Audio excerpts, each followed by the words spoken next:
A typical day for me would be making sure the dogs are well cared for in our shelter. I look after the feeding, the medicating and the exercising of the dogs. Dealing with the dogs, caring for the dogs, loving the dogs, it's all in the daily chores that we do here at the shelters. We spend a lot of the time with our customers, animal control officers and with our veterinarian. Looking after the shelter and the dogs means making sure the dogs' sleeping and exercise areas are clean and meet the right standard of health and safety.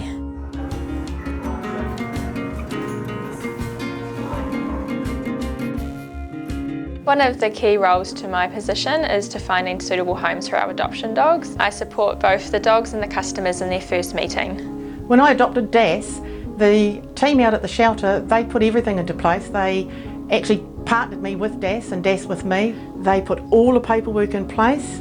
They have the dog medically checked. They came around and did a property check to make sure that the dog would be safe and not be able to get out of the property. They let us know what sort of food that they actually had him on, just so that, you know, because it upsets their tummy if you change your diet too quickly. Pretty much did everything, so we just picked the dog up, came home and bam, we're away. That is just the most touching part that we have, that we can give these dogs a second chance. Oh, yay, good girl. Come on. A lot of times I'm involved with the process of reuniting dogs with their families. We have dogs that have been lost for weeks. There has been cases for months and they've been reunited.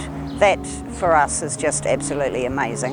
A lot of the dogs that we have come into the shelter are not dog or people friendly, so our job requires us to think ahead and expect the unexpected.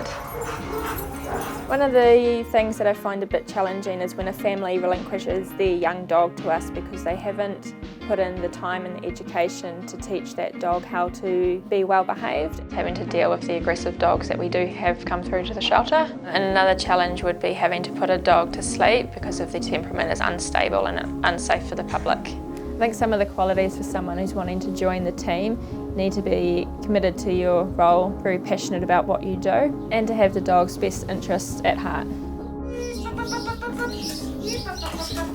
For you guys out there that want to do this job, working in this environment, well, you do need to understand it's not all peaches and cream. There is things you need to deal with that strike you emotionally. Sometimes it's hard, so you've actually got to be mind prepared to deal with these things.